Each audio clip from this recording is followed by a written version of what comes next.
Bueno, bienvenidas y bienvenidos todos a este ciclo de debates humanitarios sobre la acción humanitaria en tiempos de la COVID-19, que está compuesto por 5 sesiones y que inauguramos hoy. Se trata de un ciclo que está marcado dentro del proyecto Los voluntarios de ayuda de la Unión Europea aumentan las capacidades de protección de las comunidades y organizaciones locales en contextos humanitarios, que fue financiado por la EACEA, que es la Agencia Ejecutiva Europea de Educación y Cultura. Este proyecto ha sido financiado a la Alianza por la Solidaridad, que es una organización que imagino que muchos y muchas de vosotros conoceréis, que es miembro de ActionAid. El ciclo lo hemos organizado entre el IECA, el Instituto de Estudios sobre Conflictos y Acción Humanitaria, y Alianza por la Solidaridad. Desde el IECA pues hemos estado principalmente involucradas mi compañero Álvaro Bouso y yo misma, que bueno, no me he presentado, pero soy Alicia Daza y soy investigadora del IECA. Y por parte de Alianza pues han participado diversas personas, pero especialmente María Salvador, Sandra Victoria Salazar, Cristina Selva y María Miguel. Entonces, bueno, querría darles las gracias a ellas por la colaboración, así como a todas las ponentes que enseguida habéis dicho que sí a la invitación que os hemos propuesto. Luego, comentaros que gracias pues, a esta organización que hemos hecho conjunta, pues como veréis en las mesas, vamos a contar con personas de los diferentes niveles, tanto del nivel más local como de muy diversos países, como de un ámbito más nacional e internacional. La estructura del ciclo es la siguiente. Hoy vamos a abrir con una mesa sobre los retos y las oportunidades del sistema internacional de ayuda, en la cual vamos a contar con 3 ponentes que ahora veréis y que bueno, también conocéis bien. La mesa va a ser, gracias al esfuerzo de nuestras ponentes, finalmente en español, pero vamos a contar con interpretación simultánea. Entonces, recordaros que si en algún momento tenéis algún problema y no escucháis, que tenéis abajo el icono de interpretación y tenéis que seleccionar el canal en el que lo queréis escuchar, bien español o bien inglés. Y luego, siguiendo con la estructura del ciclo, comentaros que tendremos esta mesa inicial, ¿no? Y luego hay otras 3 mesas que están más organizadas de manera regional.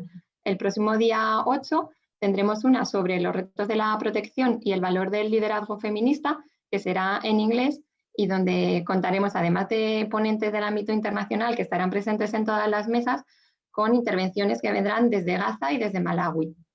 Luego el día 12 trataremos temas como el desplazamiento forzado, y aquí contaremos con la experiencia traída desde Colombia, desde una organización de allá, y abordaremos el tema de la localización de la ayuda y las transferencias monetarias en los sistemas de protección social. Esta mesa la vamos a realizar en español. Y el día 13 nos centraremos en las herramientas de mejora de respuesta humanitaria, con experiencias que vamos a traer esta vez desde Haití y con expertos de Bioforce y de la iniciativa CHS Alliance. La mesa la vamos a realizar en francés. Y luego el último día del ciclo, para cerrar, que es el día 15, trataremos de extraer conclusiones sobre lo que hemos aprendido en este año de pandemia. Contaremos con otras 3 personas y además iremos extrayendo los aprendizajes de las mesas anteriores, ¿vale? Cada sesión, comentaros, va a durar una hora y media. Durante la primera hora, la persona que moderará, que en este caso será Francisco Rey, irá lanzando una serie de preguntas a las ponentes, y durante la última media hora pues será el espacio para la participación. Os pedimos que para esta participación, durante todo el tiempo que dure el ciclo, la mesa, vayáis poniendo las preguntas que queráis en el chat. Por favor, poned vuestro nombre y la organización a la que pertenecéis, o si sois profesionales independientes, estudiantes o lo que sea, para ubicaros un poquito y poned la pregunta, ¿vale? Porque después de las ponencias, la conversación que va a haber entre los ponentes y la persona que modera, vamos a lanzarle esas preguntas a los ponentes. Recordaros que esta sesión está siendo grabada y posteriormente serán subidas al canal de YouTube del Instituto, tanto en español como en inglés. Y luego comentaros que el día de hoy pues, va a ser un poquito especial, porque aparte de la mesa en sí, pues vamos a tener la sesión de inauguración, ¿no? Con Cristina Muñoz, que es directora de Alianza por la Solidaridad. Así que, Cristina, tienes la palabra. Buenas tardes, muchas gracias. ¿Me escucháis bien? Yo oigo un poco de eco. Ahora, muy bien. Bueno, pues nada, bienvenidos y bienvenidas. Veo por ahí caras conocidas. Soy Cristina Muñoz y soy la directora de Alianza por la Solidaridad, el miembro español de la Federación ActionAid. Y bueno, os doy la bienvenida en nombre de mi organización y también del IECA, con quien, como ya ha explicado Alicia, hemos colaborado para desarrollar este ciclo. Bueno, voy a ser muy breve. Lo fundamental que yo quería era enmarcar este ciclo de debate pues, desde la experiencia y el planteamiento político que tenemos como organización, ¿no? Y cómo miramos nosotros a la acción humanitaria. Alianza ActionAid es miembro de esta federación, como digo, que está presente en 53 países. Y ActionAid es una organización que aboga por una transformación profunda del sistema, ¿no? Del sistema económico, de nuestro sistema social, pasando por apoyar a comunidades más vulnerables organizadas, ¿no? Aquellos que están en los márgenes, para desde un enfoque de derechos pues, lograr el cambio, ¿no? Que genere desarrollo. Y es una federación un tanto peculiar frente a otras del panorama, porque cree firmemente en el liderazgo del sur y por eso tiene pues, su secretariado internacional basado en Sudáfrica y un sistema de gobernanza en el que tenemos todos igual voto en la asamblea y trabajamos mucho en decolonizarnos internamente para después también hablar de por qué creemos que debe de colonizarse la ayuda, ¿no? A nivel humanitario, en esta crisis del COVID, se hicieron planes de respuesta que lograron financiarse en más de 20 países en una primera fase y que continúan todavía a día de hoy, ¿no? Si bien esta crisis, esta pandemia, pues ha hecho que toda la federación se volcara en la respuesta a la crisis, ¿no? Desde marzo del año pasado pues, se hizo un llamado internacional y para la federación, obviamente, aunque tenga una misión que va más allá de la respuesta humanitaria, que es una organización también de desarrollo y de derechos humanos, pues ha sido crucial y muy importante, ¿no? Toda la respuesta a la COVID.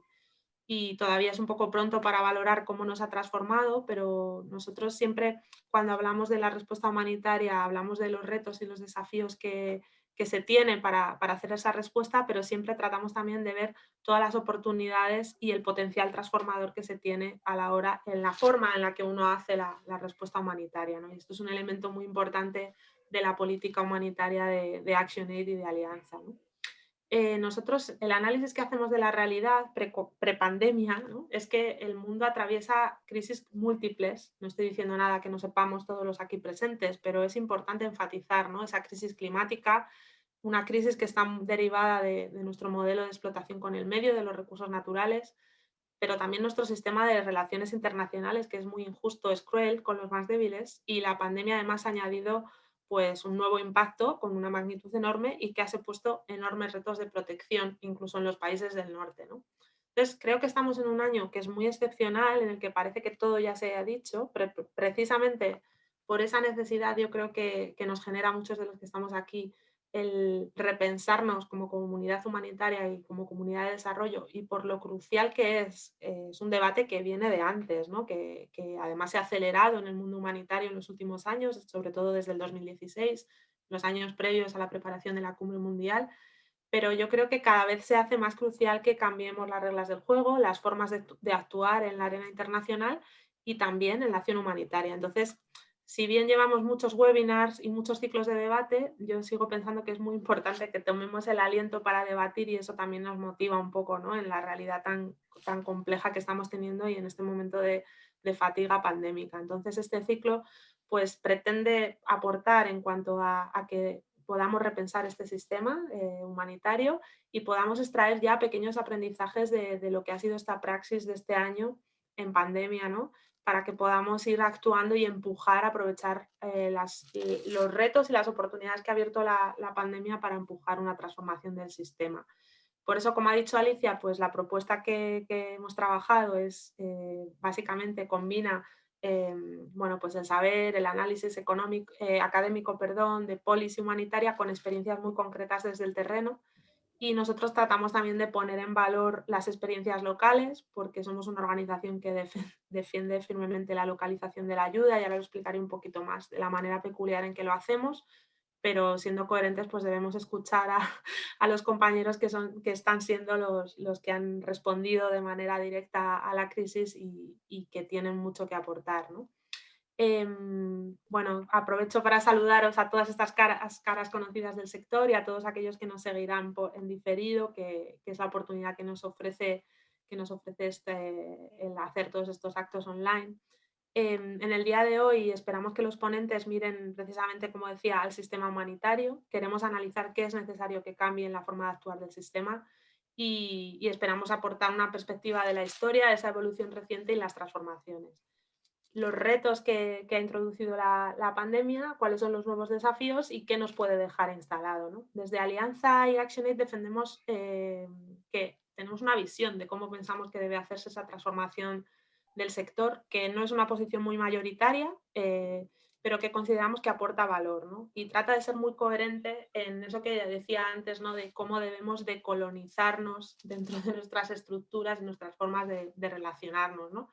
Los desastres y los conflictos impiden un adecuado desarrollo, exacerban las desigualdades, ocurren a la vez y no están desconectados de los impactos desiguales que está generando el cambio climático y las fallas de nuestro sistema económico, ¿no? Que deja a muchas personas al margen y que exacerba esas vulnerabilidades y desigualdades. Entonces pensamos que la acción humanitaria debe ser coherente con esto y no solo atender a una respuesta inmediata de necesidades vitales, sino que debe de hacerse desde un enfoque de derechos y que no debe reproducir sistemas patriarcales, sistemas coloniales o incluso formas de actuar que generen dependencia de la ayuda, ¿no? Esto es muy fácil decirlo, pero muy difícil hacerlo, con lo cual no voy a decir que más allá de que tenemos esa visión y estamos generando praxis constantemente de cómo debemos hacerlo para de verdad alcanzar eso que pensamos que debe producirse, pero nos parece crucial que no se reproduzcan esas estructuras de poder y de desigualdad local en la manera en la que se hace la ayuda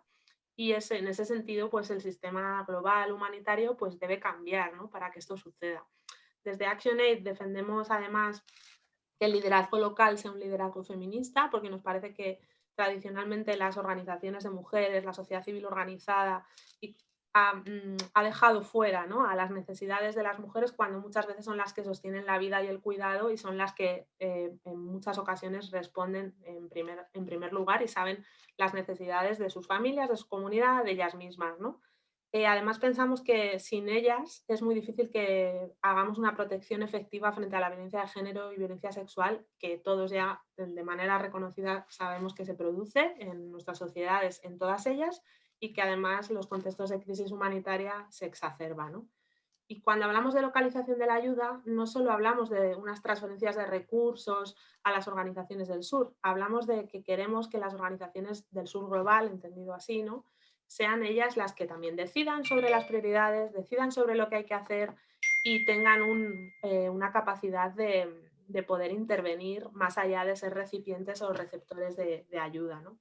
Hay una serie de cuestiones que desde el sistema humanitario en muchas ocasiones se ven como transversales o como menores o como añadidos, ¿no? Que son todas las cuestiones de género, de etnia, son las famosas interseccionalidades, ¿no? Que, género, edad, y para nosotras son centrales porque nos parece que sin transformarlas y sin tenerlas en cuenta desde el inicio, no estaremos haciendo una acción humanitaria justa y que responda a las necesidades de la gente. Y bueno, no quería despedirme ni enrollarme mucho, que ya lo estoy haciendo creo, sin agradecer al equipo de IECA y al equipo de Alianza la organización de esto. Os dejo bueno, algunas pequeñas ideas para el debate y espero que disfrutéis de las jornadas y que estos aprendizajes fortalezcan al sector y fortalezcan al sistema humanitario, que es tan importante, tan necesario y que debemos entre todos de cuidar, ¿no? Y bueno, te doy la palabra, Paco. Espero no haberme pasado del tiempo y estamos abiertos a seguir hablando. Hola, buenas tardes. Bueno, muchas gracias, Cristina. Muchas gracias, Alicia. Yo soy Paco Rey, codirector del IECA y bueno, persona que junto con Alicia y los compañeros de IECA y de Alianza hemos estado montando un poco este ciclo. Me toca a mí presentar esta primera mesa, que como decían mis compañeras, es una mesa que pretende ofrecer un marco general de algunas de las necesidades de transformación que tiene el llamado sistema humanitario internacional. Como sabéis, en los últimos años se ha ido consolidando esta terminología de sistema humanitario para dar a entender algo que tal vez es un poco mentirijilla, porque el sistema da una idea muy sistemática, muy organizada, cosa que muchas veces no es la realidad, como vemos en muchos casos. Pero creo que es una buena idea eso de un sistema que debe responder a las necesidades que plantean los desastres y los conflictos y que muchas veces no es capaz de hacerlo. y que, bueno, pues en esta mesa es lo que pretendemos y lo que hemos hablado con los compañeros y compañeras que ahora os presentaré, Begonique e Ignacio, es profundizar en eso, un poco al hilo también de lo que Cristina iba planteando ya, y ver cuáles serían los retos fundamentales de transformación para que el sistema en su conjunto mejore. Dos ideas simplemente antes de presentar a mis colegas. El ámbito humanitario ha sido un ámbito que ha sido capaz de aprender de los errores y creo que eso es bueno reconocerlo. Los que llevamos un cierto tiempo en este sector hemos llorado mucho tras Ruanda, tras Bosnia, tras el Mitch, tras Haití, pero hemos sido conscientes de que tras esos grandes hitos en el trabajo humanitario, pues han surgido cosas como la norma humanitaria esencial, como el NAP, como mecanismos de coordinación, como el propio sistema de clústeres. Es decir, el sistema sí ha demostrado una cierta capacidad de adaptación. Esa capacidad de adaptación fue un poco puesta al límite también en la cumbre humanitaria en el 2016. Vamos a repasar un poco luego eso, donde hubo también algunos compromisos que van cumpliéndose muy, muy lentamente, pero creo que muchas de las transformaciones de las que vamos a hablar hoy ya se habían ido sugiriendo antes de la pandemia, como decía Cristina. La pandemia generada hace un año no ha hecho sino acelerar algunas de estas cuestiones y es en eso pues, en lo que nos vamos a detener. Y es evidente también, esa sería la segunda idea, que en el mundo humanitario coexisten también diversos enfoques y diversas culturas. Compartimos algunos aspectos comunes, los principios, todas estas cuestiones que vamos a revisitar también luego, pero es evidente que apelamos cuestiones humanitarias, cosas que provienen de muy diferentes enfoques políticos, ideológicos e incluso religiosos. Entonces yo creo que es un buen momento de la pandemia y enhorabuena a las compañeras de Alianza por esta iniciativa de discutir de estas cuestiones. Para hacerlo tenemos dos personas estupendas que conocen muy bien estos temas y que además están en centros donde tienen relación con muchas organizaciones y siguen esto de primera mano. Pues en primer lugar, Véronique de Geoffroy. Hola, Véronique. Directora general adjunta del grupo URD, el Grupo Urgencia, Rehabilitación, Desarrollo, en castellano, con sede en Francia, en las montañas francesas, y que es un centro que desde hace bastantes años ya ha liderado muchos de los debates sobre calidad de la ayuda, sobre evaluación, sobre cuestiones de este tipo. Y ella misma, Véronique, desde hace muchos años, bueno, primero en su trabajo en el terreno, con ONGs y ya luego desde el grupo RD, pues conoce muy bien muchos aspectos del quehacer humanitario. Y en los últimos años, desde el grupo RD, pues han liderado pues, la incorporación de temas ambientales al ámbito humanitario, participan como líderes también en la norma humanitaria esencial, y bueno, pues para nosotros ha sido siempre un privilegio desde IECA tenerles como socios, como amigas francesas para participar en muchos proyectos. Gracias, Véronique. Y en segundo lugar, Ignacio Packer, que es director ejecutivo de ICVA, el Consejo Internacional de Agencias Voluntarias, una gran red de ONGs con sede en Ginebra, y que es tal vez una de las redes que más está haciendo en tareas de incidencia sobre los organismos internacionales para temas de protección, para temas de desplazamiento y otros muchos temas. Muchas organizaciones como la propia ActionAid son miembros de ICVA, el Consejo General de Agencias Voluntarias, que tiene un protagonismo muy grande precisamente para liderar ese tipo de tareas de advocacy, de incidencia, con los estados, con los organismos internacionales, con sede en la capital humanitaria, como sigue siendo Ginebra. Y Ignacio lleva en ese puesto unos 3 años y conoce muy bien el ámbito humanitario y de derechos humanos por trabajos anteriores en ONGs como Tec de Somme y en otras cuestiones. Entonces, son ambos, creo, dos personas estupendas para este debate que además se han prestado a colaborar con nosotros y nosotras haciéndolo en español. Os agradezco de veras por el esfuerzo. Los dos habláis muy, muy bien, pero sé que no es vuestra primera lengua y que, bueno, habéis tenido que hacer un cierto esfuerzo para prepararlo. Gracias por ello. La dinámica va a ser simplemente yo voy a ir exponiendo ciertos temas y vamos a ir haciendo pues, un diálogo básicamente con ellos dos, repasando algunos de los elementos clave de esta reforma de la acción humanitaria para responder mejor a las necesidades de nuestro mundo. Comenzaríamos, si os parece, por ahí, Vero y Ignacio. El sistema humanitario es evidente que en los últimos años no ha generado recursos suficientes para responder a las muchas necesidades. Todos los informes que sacan siempre OCHA o los organismos internacionales hablan de una brecha de asistencia que no se cumple. Con la pandemia eso se ha agravado todavía más. Pero ¿cuál sería, así para comenzar por un cierto diagnóstico, cuál sería vuestra primera valoración del desempeño, de la performance, de la acción humanitaria internacional en los últimos años y muy especialmente tras la pandemia? Una primera intervención pues, un poco pues, de diagnóstico de dónde estamos en ese tema. Por ejemplo, Vero, ¿te lanzas a comenzar? Hola, buenas tardes o buenos días, depende de dónde hablan. Muchas gracias primero a IECA para invitarme en esos debates muy interesantes.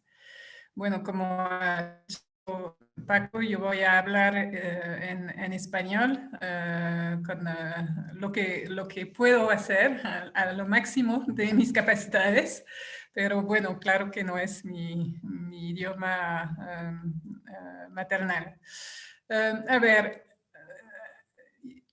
bueno, hablando del sistema internacional para responder a las crisis sanitarias y después abrimos la discusión al sistema internacional en términos más amplios de acción humanitaria, pero lo de responder a crisis sanitarias, yo creo que los últimos años el sistema internacional ha aprendido a responder a crisis tal como el cólera o epidemias de ébola y este último año de la COVID.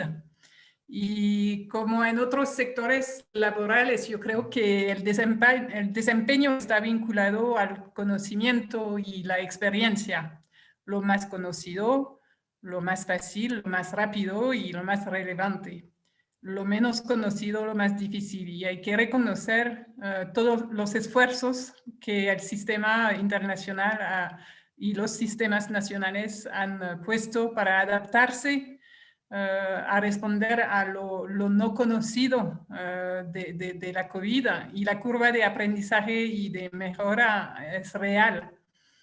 Para responder a tu pregunta, Paco, yo volví a los resultados de la evaluación que hicimos y que acabamos esos días de la respuesta de 14 organizaciones británicas fundadas por el DEC, el Disaster Emergency Committee, para responder a la pandemia de la COVID en 7 países en conflicto. Entonces hicimos evaluaciones en Afganistán, en Bangladesh, en Congo, en Somalia, en Sudán del Sur, Siria y Yemen. Y los resultados de esas evaluaciones es que, bueno, los esfuerzos han sido reales y efectivos para implementar las lecciones aprendidas previas, para proteger a los equipos, para adaptar el sistema de rendición de cuentas en estas dificultades que todos conocemos desde más de un año ahora.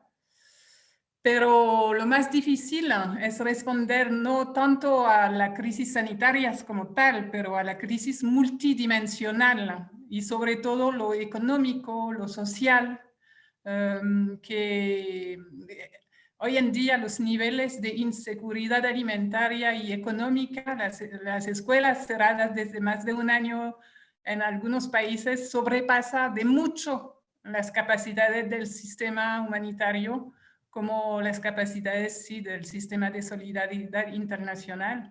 Y la verdad es, la pregunta es saber si el sistema internacional, tal como está organizado, puede realmente adaptarse a ese nivel de crisis. Y la pregunta que hay también es que esa crisis tal vez es un poco a la imagen de las crisis que vienen de los riesgos vinculados con el cambio climático y los riesgos de crisis global, que son reales hoy en día. Con lo de la COVID, la crisis mundial económica que viene, y con eso también, sí, la aumentación del nacionalismo, el declive del multilateralismo y tal vez de la financiación de la acción humanitaria. Entonces, creo que los retos son reales para el futuro.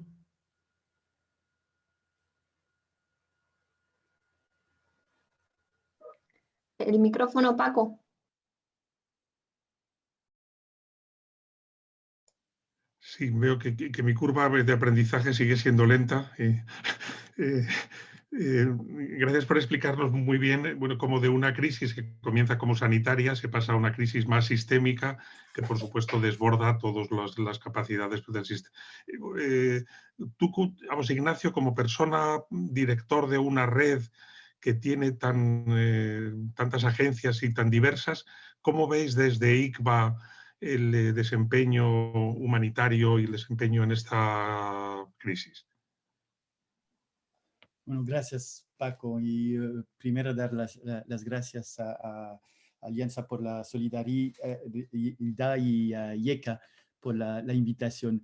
Como todos ven, Veronique y yo, nuestro primer idioma no es el español, pero es un esfuerzo que vosotros tienen que hacer cada diaria, ¿no? Una vez que se habla de manera internacional.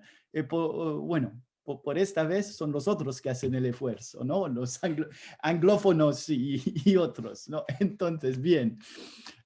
A esa pregunta, bueno, Veronique terminó diciendo que hay retos inmensos, sí. ¿Y cómo funciona el sistema? El sistema ha funcionado bien. El problema es que el sistema no está para responder a las necesidades que tenemos. Pero si no, dentro del sistema, y sobre todo el año 2020, en términos de coordinación y todo eso, por supuesto, puede ser mejor, es lento, no es suficientemente inclusivo, pero el problema es que el sistema puede hacer bien el trabajo, las necesidades son tales que tenemos que reinventar otro sistema. Y estamos reinventando otro sistema. Porque cuando uno habla del sistema, son muchos sistemas distintos y culturas distintas. Y hablamos de un sistema, hemos definido cuál es el sistema, como ALNAP lo hace con sus informes todos los 3 o 4 años, y lo hemos visto mucho más en el 2020, cómo nacen, cómo se están estructurando sistemas que no necesariamente están directamente conectados a lo que hablamos del sistema humanitario. Y voy a dar algunos ejemplos. Por ejemplo, toda la movilización comunitaria, también con fondos comunitarios, con fondos que van directamente a organizaciones nacionales, que no entran en las discusiones del sistema todavía. Esperamos que ALNAP en el 2023, creo que cuando salen el nuevo informe sobre el sistema, bueno, tienen la intención de ampliar un poco más de eso. El segundo enfoque que quiero dar son de pensar un poco a los modelos de business models, los modelos de funcionamiento de ONGs que no tenemos mucho la costumbre de hablar dentro de nosotros, ¿no? Es una pena, pero estamos mucho hablando las ONGs internacionales y después con algunos modelos distintos, parecidos o no, las ONGs nacionales. ¿Y dónde están esas ONGs que están creciendo, que vienen de Indonesia, que vienen de China, de Turquía, de Kuwait. En IGVA tenemos algunos de ellos dentro de nuestras conversaciones porque hacen parte de la red. Ellos no tienen el mismo modelo económico que lo que conocemos de manera normal como ONG internacional o ONG nacional. Muchos de ellos no dependen del dinero gubernamental o de las Naciones Unidas. Funcionan con la solidaridad dentro del país, con donantes privilegiados, bueno, con dinero, no sé si no es la buena palabra, pero bueno, y también con el sector privado.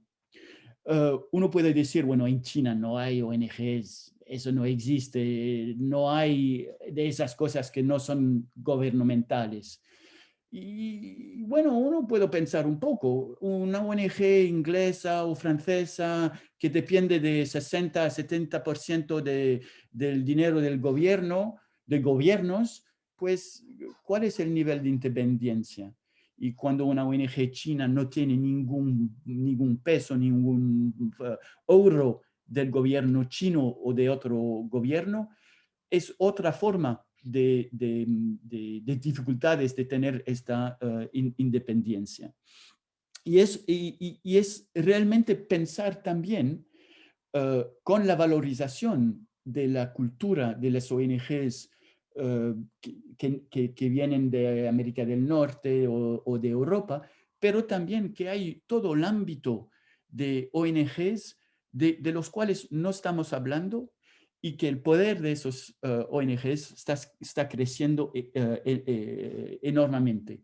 Y también en crisis donde hay mucho más coordinación al nivel nacional que al nivel internacional. Podemos pensar un poco a uno de los últimos respuestas humanitarias en Indonesia, como dar un ejemplo. Y para terminar, pensar también que es verdad que no hay suficientemente recursos para responder a lo que se necesita.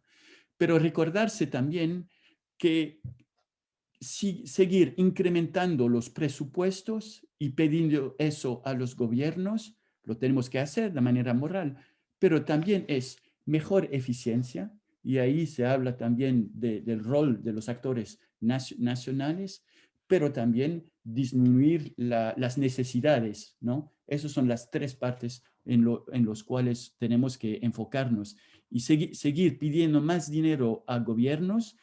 Por supuesto, tienen una responsabilidad, tienen que hacerlo, pero no es la única respuesta. Termino aquí porque sé que dentro de poco, Paco, me vas a pedir de entrar quizás en algunos de los temas que he abierto ahora.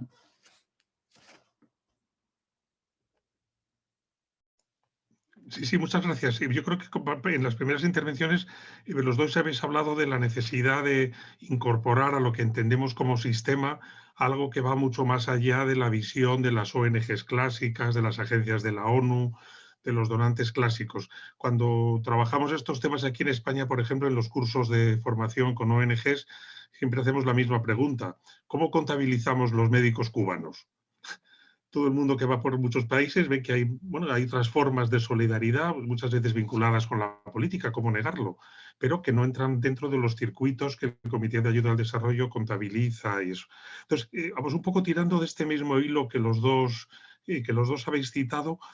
¿Por qué pensáis que, por ejemplo, tras la cumbre humanitaria del 2016, que el tema, digamos, más de moda que se puso allí, la palabra más popular fue localización? ¿Por qué ese aspecto camina tan lento en el sistema humanitario convencional, tal y como tú decías, Ignacio, como lo contabiliza ALNAP? ¿Qué reticencias hay en el sistema humanitario internacional para incorporar con más decisión el tema de la localización? ¿Dónde creéis que pueden estar algunos de los problemas ahí? No sé cuál de los dos quiere comenzar. Bueno, yo puedo, pero No quisiera focalizar solo en lo de la localización, si me permites, Paco. Yo creo que hay que reconocer que tras la Cumbre Mundial Humanitaria hubo cambios. Hay cosas que cambian positivamente. Yo creo que, por ejemplo, hay una mejor coordinación entre los actores, el vínculo entre emergencia y desarrollo, el financiamiento sobre más tiempo. Hay unos como nosotros que han empezado a trabajar en el sector humanitario hace mucho tiempo, y yo me recuerdo del tiempo en el cual ECO financiaba 3 meses, 6 meses de acción humanitaria. Bueno, ahora actores humanitarios podemos programar sobre varios años y hay más donantes que abren ese tipo de financiación, y esos son cambios positivos que vienen de la Cumbre Mundial y hay que reconocerlos. Pero hay que tener en cuenta también que las limitaciones no son solamente internas a las organizaciones y al sistema.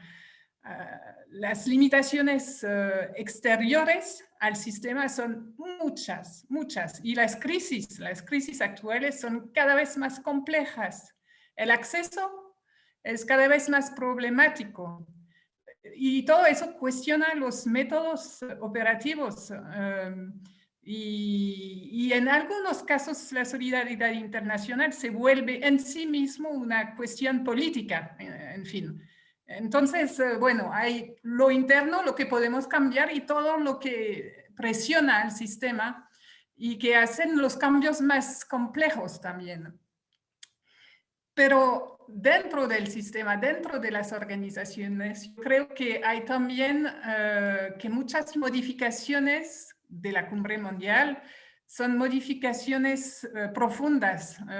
Por ejemplo, si hablamos, y ya llego en tu pregunta específica vinculada con la localización, y como lo dijo Cristina, no es solo una cuestión de presupuesto, más presupuesto para los contrapartes locales.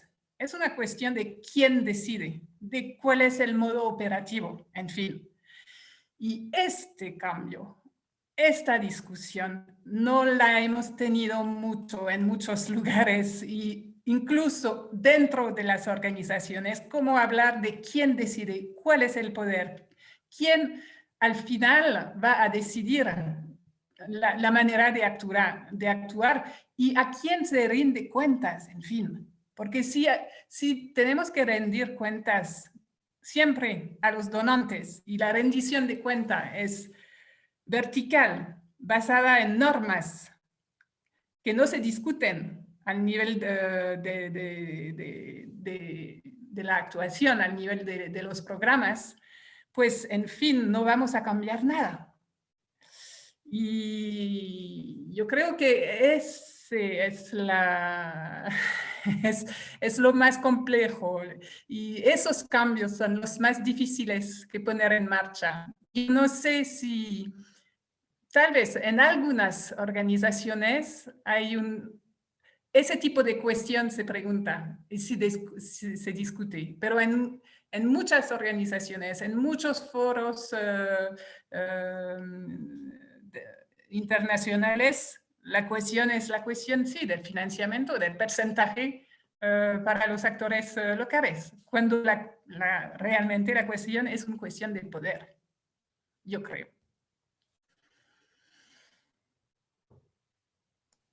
¿Quieres añadir algo, Ignacio, me imagino, a los temas más vinculados con...? Pero Véronique terminó con la cuestión principal, que es una cuestión de poder. Y mientras entre ONGs nos peleamos, en algunos países la tensión entre ONGs internacionales y ONGs nacionales es tremenda.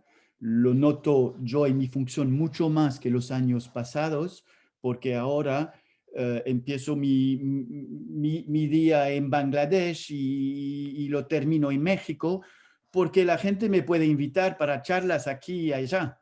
Y como ICVA es una organización con miembros que son ONGs con mucho poder, internacionales, también con foras de ONGs nacionales, organizaciones nacionales y regionales.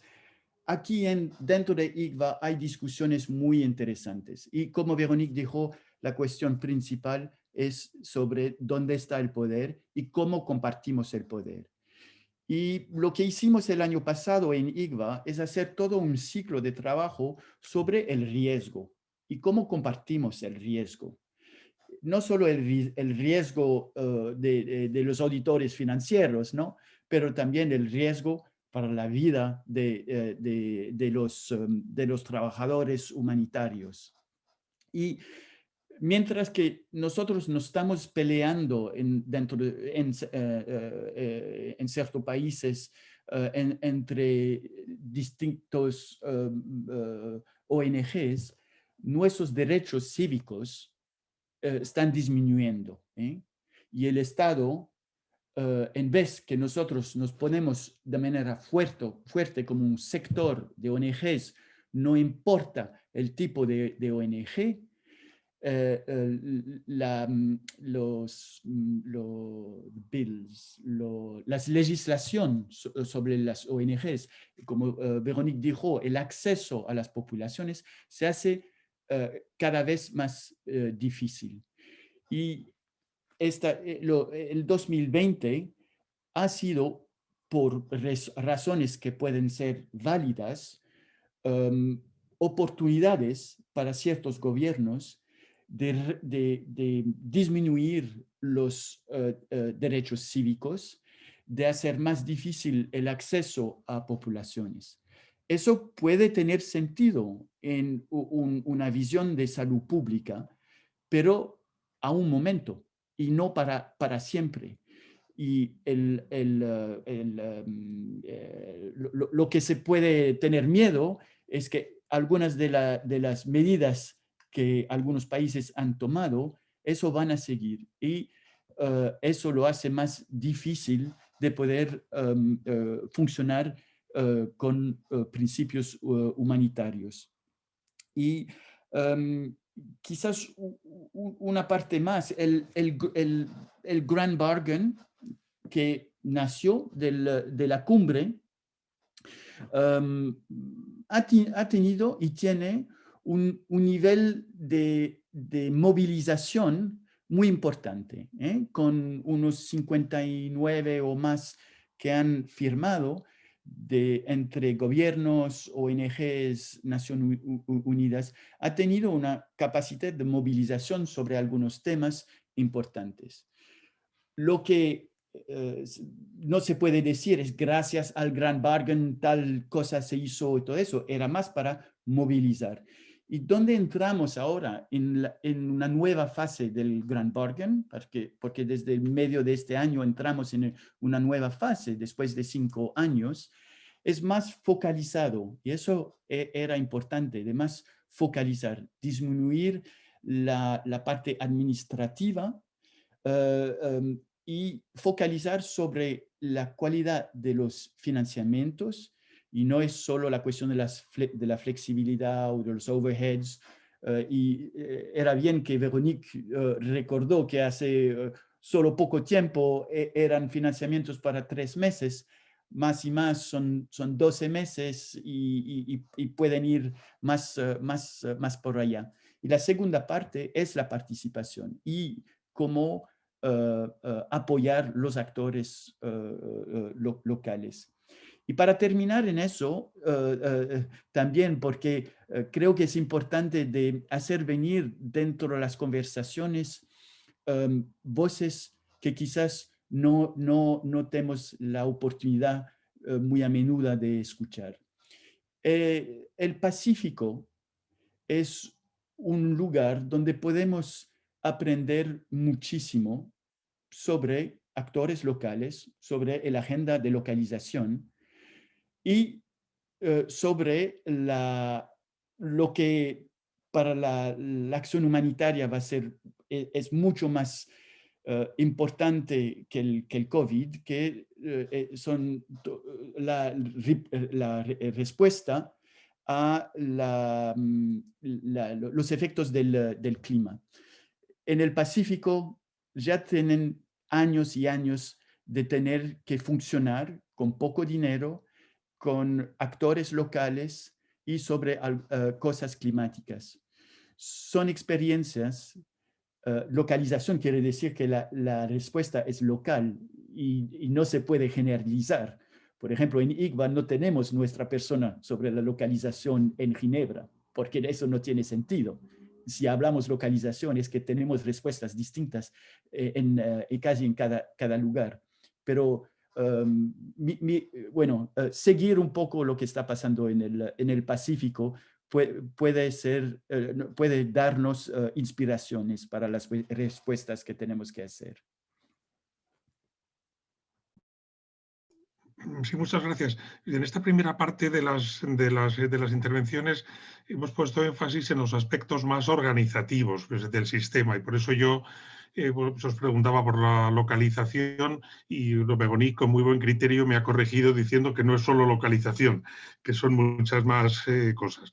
Pero más allá de lo organizativo, sí que parece que cada vez aparece más claro y bueno, me alegra mucho pues, lo que decía Ignacio pues, al final, sobre el Pacífico, y que el ámbito humanitario necesita incorporar otras visiones de la solidaridad y de lo humanitario, que no son las visiones clásicas dunantianas vinculadas con la Cruz Roja, los principios sacrosantos de imparcialidad, neutralidad, y no parece que eso vaya caminando muy rápido en los últimos tiempos. Y sin embargo sí que hay una presión en Asia muy clara, pero en África y en América Latina también, por incorporar otras visiones, eso, que busquen la mejora de las condiciones de las personas afectadas por los conflictos y por los desastres, pero tal vez con otras visiones diferentes al humanitarismo clásico.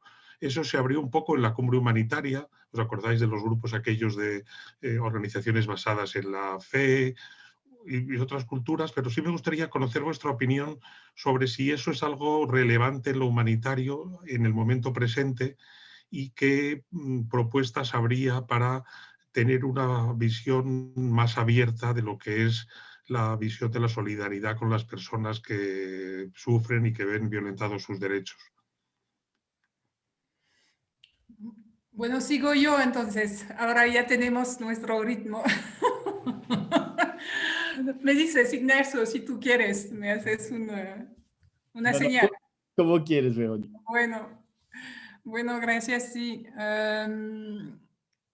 Sí, yo creo que tienes razón, Paco. Hay un nivel de organización y en muchas sociedades que en el global sur, ¿sí? Que quieren estructuras de decisión mucho más horizontales, quieren participar en las decisiones en tiempos de crisis. Pero yo no sé si es algo solamente en los países del sur. Les voy a contar dos historias corticas, pero yo vuelvo del Líbano y hemos hecho en estos últimos meses algunas visitas en el sur de Francia, donde hubo la tempête Alex, este desastre natural en el sur de Francia, en las montañas. Y hemos encontrado grupos de gente que viven en el sitio, que ya no esperan a que alguien venga para decirles lo que tienen que hacer. Se organizan. Y han empezado a organizarse y en Beirut, yo estaba la semana pasada, yo me encontré con organizaciones de voluntarios con una dinámica, una fuerza de solidaridad que hacía mucho tiempo no había visto en nuestras organizaciones institucionalizadas de ayuda humanitaria y con una eficacidad de respuesta a la explosión en el puerto de Beirut.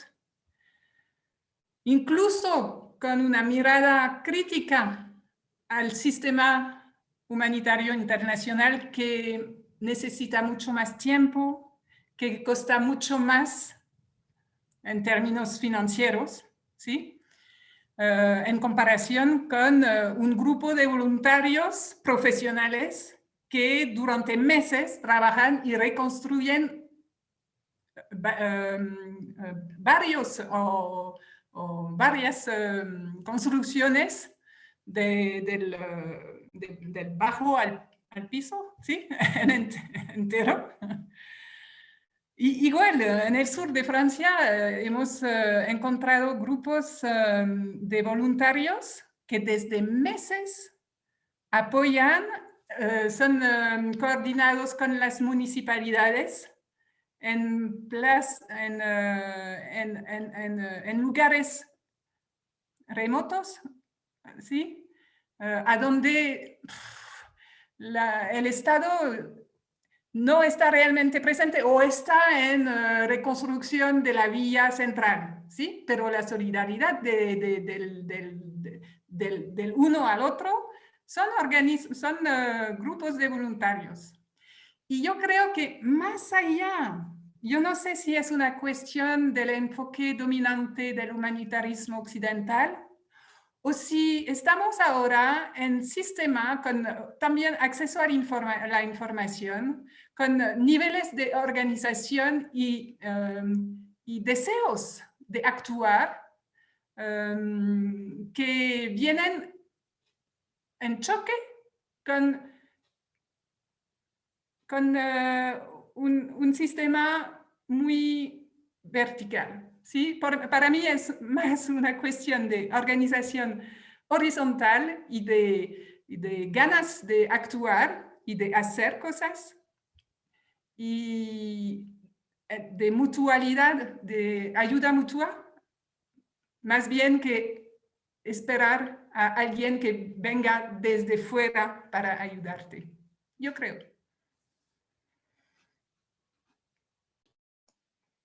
Sí, Ignacio, tu turno en este. Sí. Yo tengo dificultades cuando uno habla de humanitarian occidental, porque es cuestión de salvar vidas, de disminuir el sufrimiento, de mantener y proteger la dignidad. Eso es la definición. Y los valores son universales. Son de paz, de libertad, de derechos, de igualdad de derechos, de dignidad, y los principios humanitarios de humanidad, de neutralidad, de imparcialidad y de independencia son valores universales.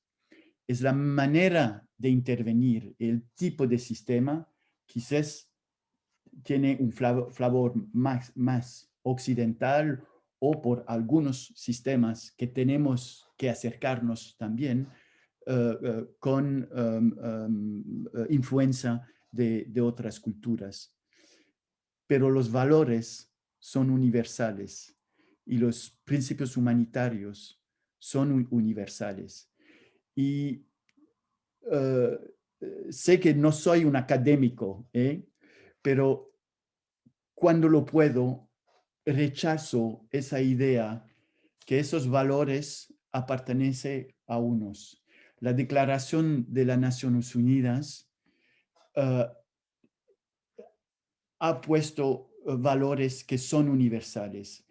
Y es importante que sea ese grupo en Líbano que trabaja en un pueblo sin el apoyo exterior, está vinculado por esos valores, y no confrontar los valores diciendo algunos son occidentales, otros son de ahí. Los sistemas seguramente tienen más influencia de una cultura o de una otra. Y es ahí donde ActionAid y otros ONG están haciendo un esfuerzo muy grande y es importante que lo hacemos dentro de nuestras organizaciones. Es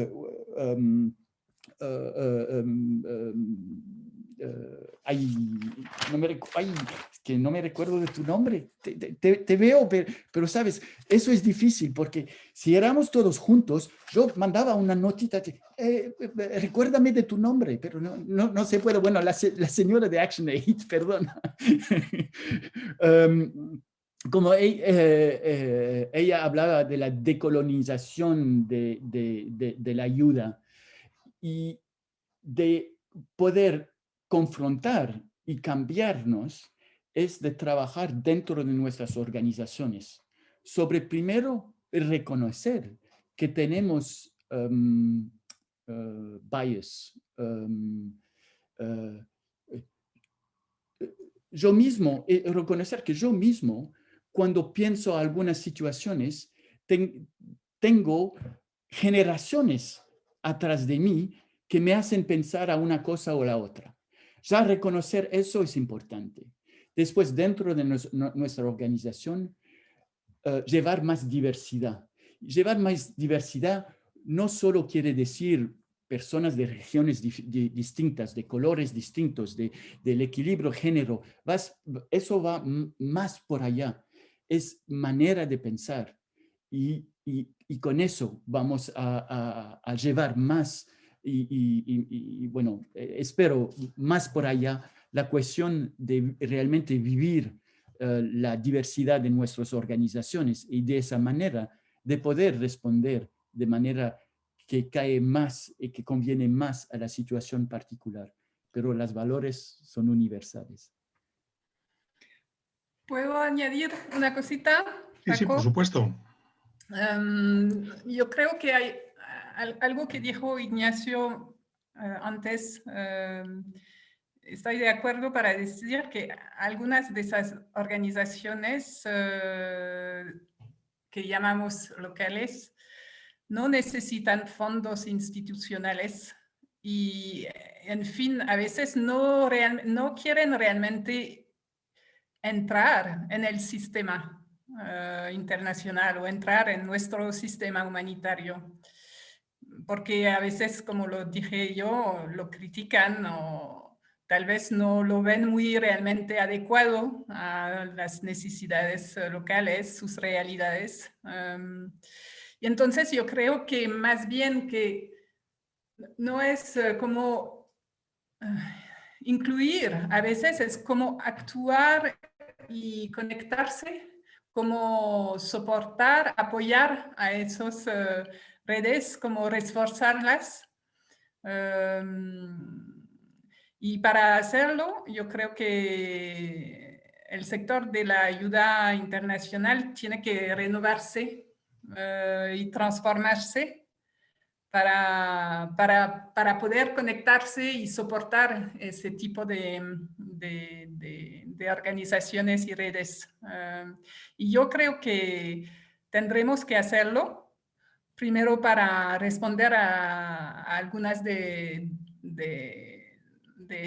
estas demandas, cumplir con lo que hemos dicho que íbamos a hacer, y también para quedar relevante y eficaz frente al nivel de necesidades con el cual estamos hablando ahora. Y yo creo que lo que viene también, el nivel de necesidades es tan elevado que el sistema tal como está no está fit for the purpose, no está capaz, así como nos enseña el COVID, de esa crisis multidimensional con las escuelas cerradas, aunque el sistema actúa bien, y estoy de acuerdo con eso, actúa bien, pero no es capaz de responder a ese nivel de necesidades. Y con lo que viene del cambio climático, de esas crisis más frecuentes, distintas, nuevas crisis, yo creo realmente que tenemos que pensar cómo podemos realmente ahora soportar lo que nace lo que la gente se organiza para hacer, ¿sí? Y no pensar cómo vamos a transformarles para que entren en el sistema, porque yo no creo que sea lo más útil, en fin. Es una buena frase esa, de no alentarles a que entren en el sistema, sino que mantengan el suyo y nos complementemos del modo que sea más eficaz posible. Como el tiempo va pasando, yo si en el público hay alguien que quiera hacer preguntas, os llamaría a que las coloquéis en el chat y yo abro ahora un último turno antes de aprovechar las preguntas que pueda haber en el chat. Como decíamos al inicio, Vero y Ignacio, en esta mesa pretendíamos ver aspectos más generales que se van a profundizar luego pues, en las otras sesiones de este ciclo. Pero si os preguntara así, ¿cuáles serían para vosotros o para vosotros y vosotras las prioridades de cambio en el sistema humanitario pues, en los próximos años? ¿Por dónde iríais? Porque lo que llamamos humanitario, como decía muy bien Ignacio, pues hay temas que tienen que ver con los principios, hay aspectos que tienen que ver con lo jurídico legal, con el acceso, con la protección, hay aspectos organizativos, aspectos de calidad, que Veronique conoce muy bien, aspectos de visiones amplias del humanitario y de nexo y de vinculación con la construcción de la paz y con el desarrollo. ¿Cuál sería desde vuestro punto de vista y al calor de lo que hemos ido aprendiendo con la COVID, la línea, digamos, más fértil de cambio en el sistema humanitario en los próximos años o la línea más necesaria?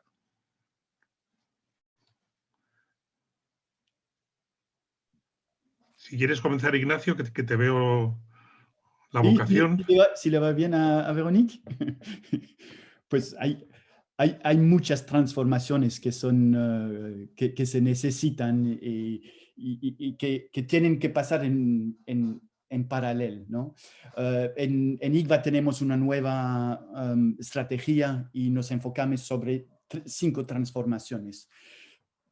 Voy a enfocar solo sobre uno, que es está vinculado directamente con la crisis climática y está vinculado con la capacidad de acciones locales, porque lo que nos cae y nos va a caer si no llegamos a ayudar, a apoyar la acción local, va a ser aún peor.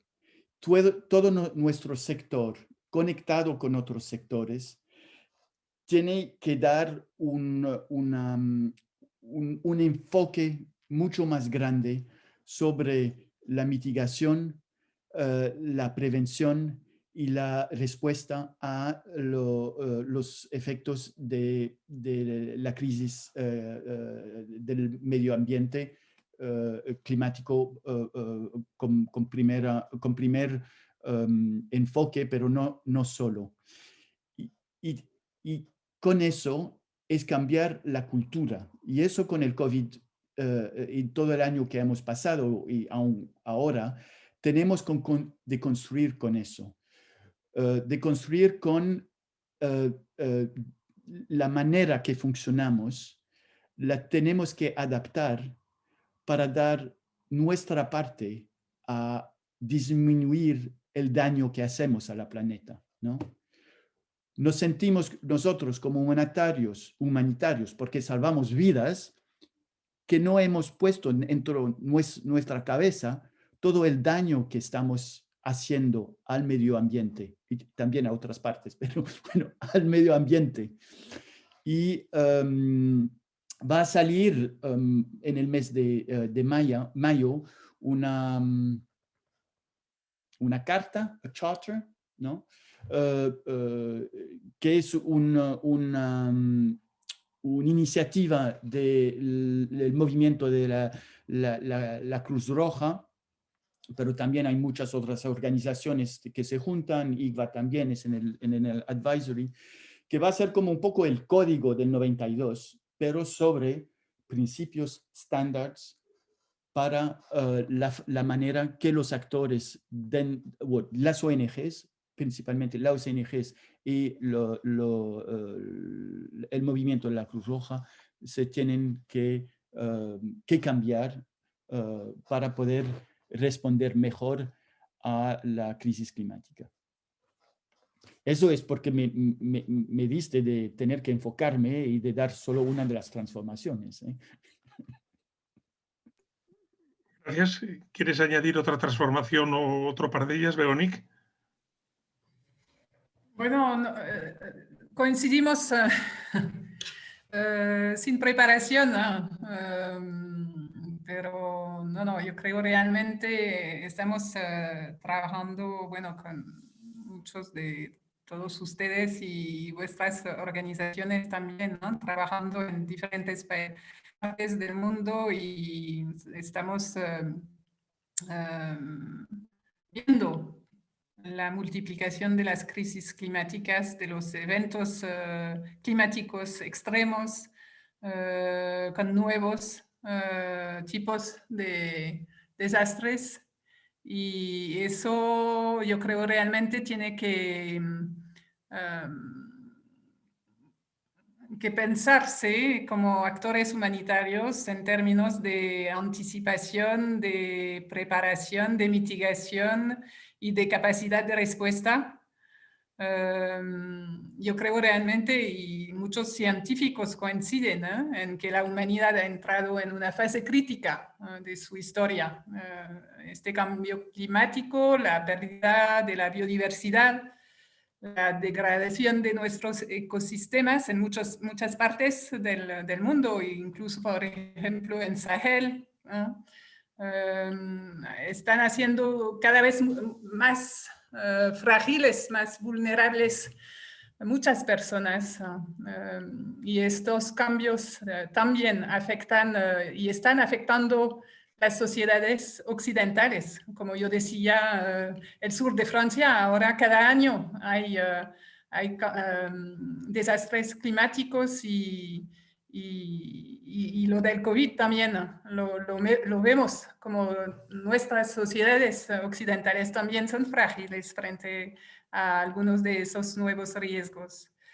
Y yo creo que las causas estructurales de esas crisis, las actuales y las futuras, son complejas, son sistémicas y cuestionan nuestros modelos de desarrollo actuales y nuestros modelos de actuar y de vivir, en fin, también, ¿no? Los modelos de sociedad. Y la escala y la altura de esas crisis son tales que cuestionan también los modos de operar y de actuar de los actores de la ayuda. Entonces, como lo hemos dicho ya, yo creo que el sector tiene que renovarse, tiene que abrirse para trabajar mejor con actores diversos, actores de solidaridad local, pero también actores de los estados, la protección civil y aprender a trabajar juntos frente a la creciente vulnerabilidad de las poblaciones más frágiles. Entonces, estamos nosotros como Grupo RD, estamos tal vez poniendo énfasis sobre tres ejes principales. Yo creo realmente que las políticas y las estrategias deben tener como objetivo de reforzar la resiliencia de los individuos, comunidades, territorios y sociedades. Eso es el primer reto y aún hay muchos donantes y estados y actores internacionales que no ponen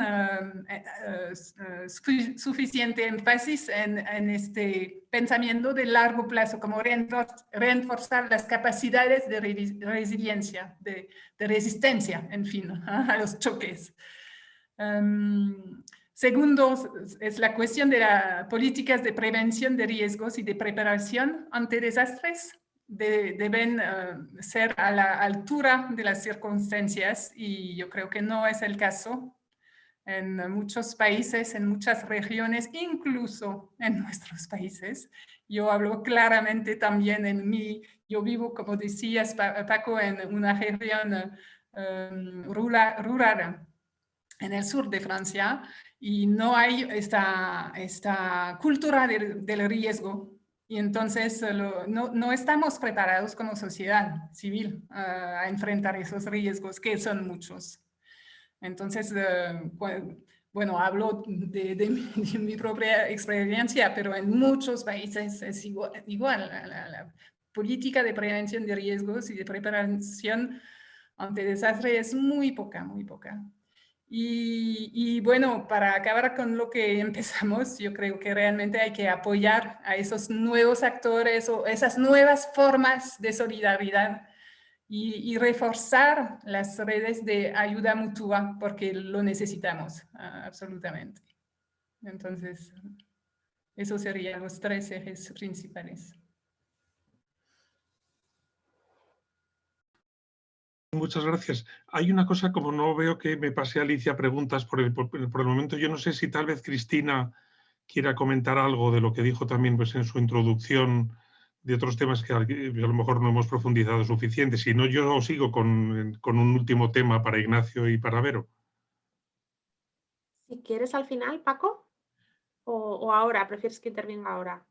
Casi prefiero ahora y dejo el otro tema para el final, si no te importa. Gracias. No, pues bueno, en realidad, estando bastante alineada y de acuerdo, ¿no? O sea, a mí reforzar la idea de que, desde luego, como organización, lo que tenemos es una visión de cómo queremos que son las cosas, un planteamiento político que estamos probando, que estamos tratando también de convencer a otros para que se sumen, pero quizá no lo expliqué antes, no estamos todavía ahí ni mucho menos, ¿no? O sea que también hay muchas dificultades y muchos dilemas que se nos plantean que son similares a los que ya han comentado, ¿no?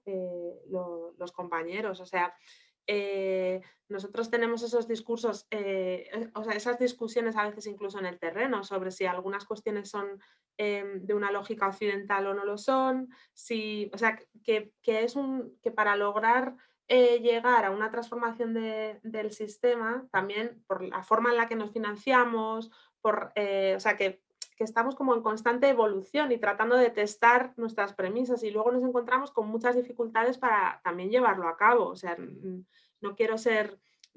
creo que la localización yo la defiendo, pero es verdad que también nos encontramos a veces dificultades de capacidad, muchas veces para absorber toda la cantidad de recursos, nos encontramos dificultades de no entender bien lo que son los estándares y por qué estos están establecidos cuando hablamos de agua, y hacer repartos de agua que, si no los hemos organizado bien con organizaciones locales, pues no cumplen el estándar, y cometemos en esos repartos errores que el sistema más tradicional hizo ya hace 30 años y de los que ya aprendió. O sea que esos dilemas están ahí, ¿no? Bueno, por sumar un poco, ¿no? a lo que se decía. Y luego, pues la parte de trabajar no trabajar en silos también me parece muy importante, ¿no? Como coincido un poco en lo que tú decías también al principio, de si realmente el sistema es un sistema o no lo es, si está organizado o no lo está, pero por ir más allá, los humanitarios necesitamos también tender muchos más puentes a otros de los actores que están actuando, ¿no? Y luego hay una serie de aprendizajes que tiene el sistema humanitario que son muy útiles también para el campo del desarrollo, y que algunas de las cuestiones que nos estamos planteando con la localización de la ayuda en el campo humanitario, pues yo también cuestiono si en la cooperación al desarrollo, que de entrada se presupone que hace un trabajo con las comunidades locales de mayor profundidad, no estoy tan segura que se haga en efecto, ¿no? Porque en realidad se generan también muchas relaciones de poder. Es verdad que son procesos más a largo plazo y que permiten quizá establecer partenariados de otra manera, pero creo que reproducimos de nuevo sistemas de relación que son patriarcales, que son coloniales, que no dejan el suficiente margen a las organizaciones locales de planificación, de toma de decisión y de implementación. Entonces, bueno, pues esta idea también, ¿no? De que a veces necesitamos discusiones dentro de lo que es la humanitaria, pero yo creo que son mucho más amplias y que están sucediendo en las relaciones internacionales o en el mundo de la cooperación en general, ¿no? Y que también creo que ahí podemos llevar, que a veces no somos suficientemente oídos como comunidad humanitaria en todo el contexto de la cooperación y tenemos mucho también que decir, ¿no? Y esa idea también me parecía importante. Precisamente tirando de este último hilo que habla Cristina, quería iniciar como una última ronda con Begoña y con Ignacio y con Cristina, por supuesto, y con Alicia, precisamente con lo que tiene que ver con comunicación de lo que sucede y con comunicación hacia la sociedad y hacia la población sobre las necesidades humanitarias y eso, el cómo, pues los que lleváis tiempo en esto conocéis que hace años que ya había gente y en algunos informes que se decía que una pandemia era relativamente probable. Nadie hizo caso y la pandemia llegó. Llevamos avisando, como decíais antes, y sí parece que la sociedad se ha concienciado más del tema de la crisis climática, pero no suficientemente. Entonces yo sí que os pediría, sobre todo a Ignacio, tal vez como persona de una red que está en contacto con muchas organizaciones muy diversas, ver cómo desde lo humanitario qué deberíamos hacer para incorporar más elementos de comunicación real de los verdaderos riesgos, de la verdadera situación de las comunidades, de las capacidades que las comunidades tienen, no dar esas ideas un poco miserabilistas que se dan a veces por parte de los medios. Y yo creo que ahí, y es bueno, pues en IECA estamos trabajando en eso, ver un poco cómo mejorar esos lazos con la comunicación, con los propios medios, para bueno, transmitir mejor las verdaderas necesidades que vive el mundo hoy desde la perspectiva humanitaria.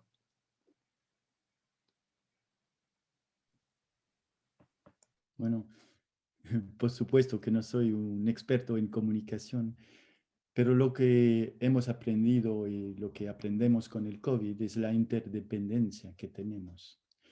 Y la solidaridad internacional tiene que ser vinculado también por esa noción de interdependencia.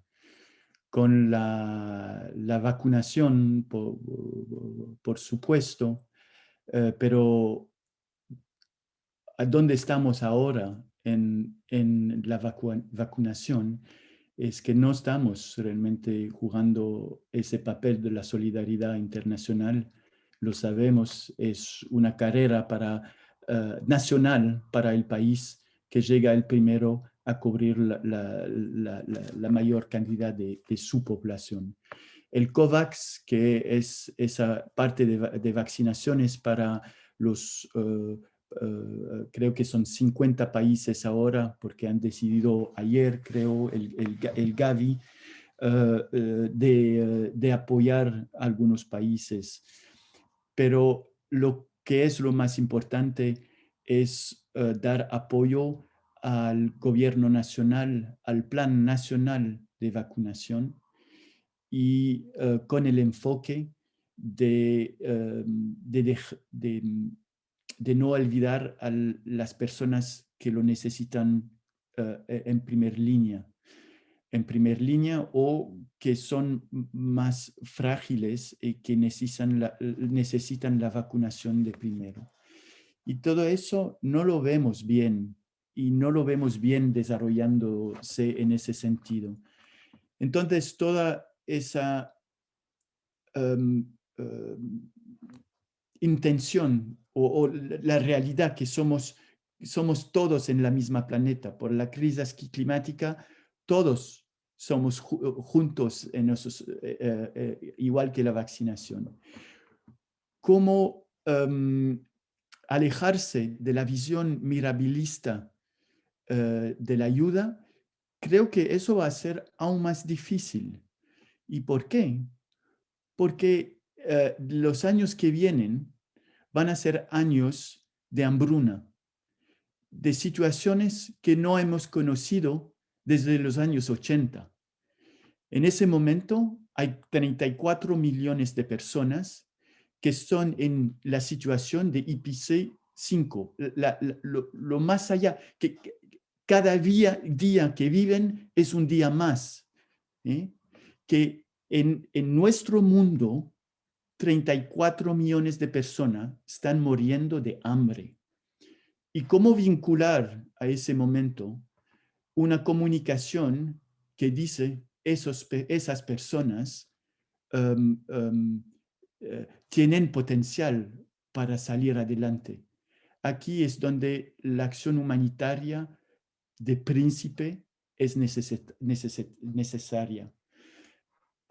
Dentro de los meses que vienen, en países como el sudeste de Nigeria, como Yemen, el Sudán del Sur, si no hay una intervención masiva y que vale 5.5 billones de dólares de ayuda directa en términos de alimentación a millones de personas que van a morir. En términos de comunicación, ¿cómo comunicar eso que es una necesidad, pero también es te doy a comer para que puedas vivir?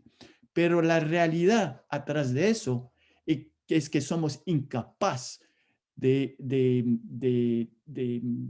poner la presión a los Estados Unidos y a la Arabia Saudita para parar la guerra en Yemen, porque las cuestiones de inegalidad en Sudán no están al frente de la discusión.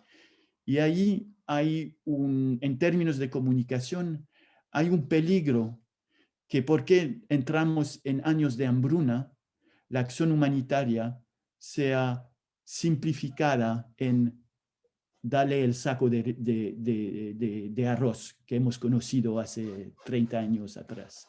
Y eso es un peligro y tenemos que tener mucho cuidado con nuestra comunicación como ONG, de no caer en atrasarnos de 30 años en la manera que comunicamos. Pero no soy un especialista de comunicación, pero sé que eso es un gran peligro que está enfrente de nosotros. Gracias. No sé si Veronique o Cristina queréis añadir algo. Si no, hay una pregunta y le pediría a Alicia que la formule. Y ya, bueno, ya nos vamos acercando a las 5, porque el tiempo pasa. Parece que hay mucho, pero ya llevamos un buen ratito. ¿Puedes formular la pregunta, Alicia, por favor? Sí, claro, Paco. Hay dos preguntas. Una de Alejandra, que dice, me parece muy importante lo que comentaba Veronique. Ella, que trabaja en el contexto del Líbano, lo ve a diario, ¿no? Cómo aparecen otros principios como la solidaridad, diversidad de fuerzas y equipos, o incluso el sentimiento de compasión humana y unidad frente a lo que está ocurriendo en el país, que son más fuertes que los principios tradicionales humanitarios. Sin embargo, pregunta, ¿qué puede ofrecer el sistema internacional a estas organizaciones o asociaciones para conseguir llegar a trabajar conjuntamente cuando en muchas ocasiones, por ejemplo en el Líbano, los actores internacionales dificultan o retrasan las respuestas que los mismos voluntarios ya han empezado? Y continúa la pregunta, si los principios humanitarios tradicionales son inflexibles, ¿cómo asegurar que estas organizaciones caracterizadas por ser horizontales pueden asegurar el accountability y el hecho de que estos principios se cumplan? Hay otra pregunta más, pero bueno, si queréis primero abordar esta y pasamos ahora a la siguiente porque para diferenciarlas un poco mejor. Ay, sí, muy interesante. Bueno, algunos minutos porque si no entramos en otras 3 horas de discusión. Yo creo realmente que hay que volver al porqué de algunos principios humanitarios. La neutralidad y la independencia fueron enunciados por actores internacionales que querían pasar una línea diferente. Cuando tienes que hablar con las dos entidades en una guerra, tienes que no ser solidario de un grupo específico, tienes que estar neutral. En el campo humanitario que estamos hablando hoy en día, yo creo que sí, el principio de neutralidad se vuelve en una frontera para excluir a algunos actores de solidaridad local que no necesitan ese principio de actuación pragmática, entonces somos nosotros que tenemos un problema, no son ellos. Entonces la cuestión es muy relevante y tenemos que pensarla. Y bueno, yo creo que es un debate difícil que tener, pero realmente yo creo que los principios humanitarios no se aplican a actores locales que actúan en su comunidad con solidaridad. Y entonces, la cuestión es cómo vincularse como actores humanitarios con esos actores. Eso es la pregunta principal. Y yo estaba pensando cuando escuché a Cristina a su última discusión, estamos haciendo un estudio sobre la actuación de las ONGs internacionales francesas en París para los migrantes en tiempos de COVID. Y es muy interesante ver cómo, primero, lo ven como actuación política, entrar en ese campo. Lo ven como político, porque es político. Y es extraño como cuando nosotros actuamos en otros países, no lo vemos como muy político y tenemos que ser apolíticos, cuando la cuestión es política para mí. Entonces es muy interesante ver esto, pero se inventan otras maneras de vincularse. Entonces, las ONGs internacionales en París, algunas se proponen como coach, como soportes a las organizaciones de sociedad civil para apoyarles, porque tienen muchas técnicas, son mucho más asertivos para hacer diagnósticos de necesidades, cosas que las organizaciones de la sociedad civil no saben cómo hacer. Entonces, hay modos que innovar para ver cómo se puede soportar lo que existe, pero teniendo en cuenta que sí es político y que entonces esas cuestiones de principios humanitarios tenemos que pensarlo más allá. Y yo no voy a decir yo, como Verónica, solo mí, no puedo decidir y decretar que ya no son válidos. Pero realmente cuando se vuelven fronteras y paredes, ahí tenemos un problema, yo creo.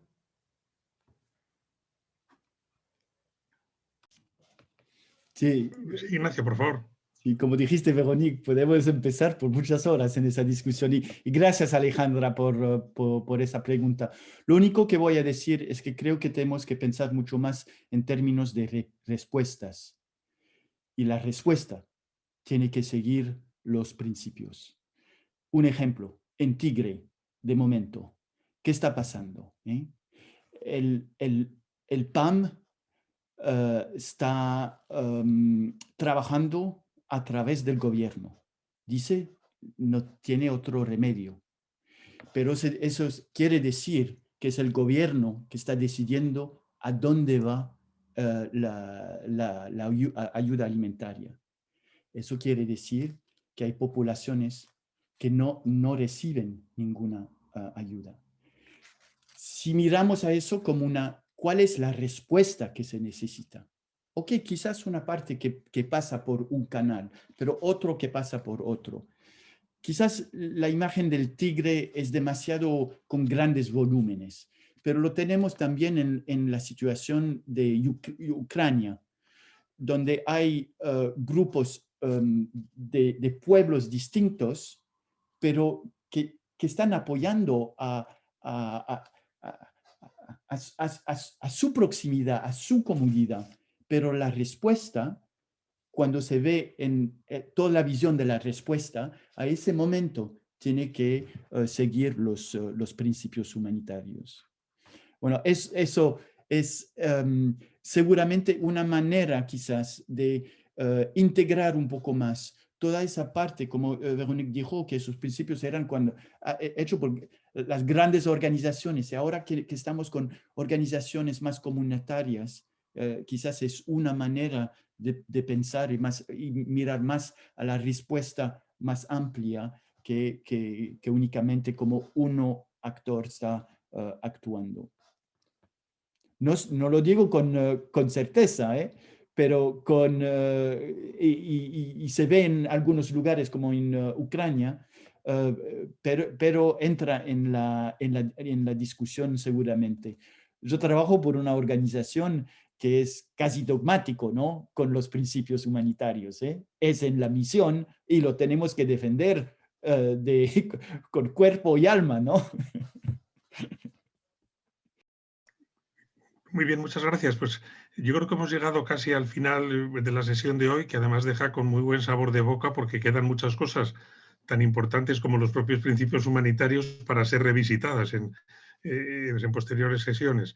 Yo querría concluir simplemente agradeciendo otra vez a Verónica, a Ignacio, y a Cristina y por supuesto a mi colega Alicia por su participación e invitaros a la sesión que hay el próximo jueves sobre retos de protección y el valor del liderazgo feminista, que además va a contar con intervenciones desde el terreno, desde Gaza y desde Malawi.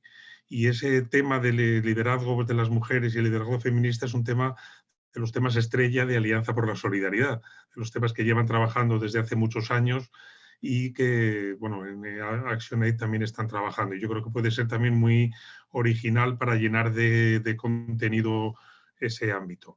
Por mi parte, pues, nada más. Muchas gracias. Vais a tener en unas horas la charla colgada en el canal de YouTube, tanto del IECA como de Alianza, por si queréis ver alguna de las intervenciones.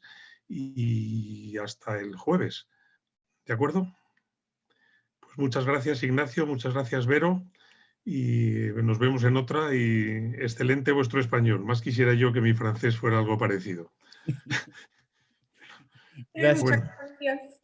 continuamos en contacto. Y Paco y Alicia también y a todos. Y Veronique, por supuesto.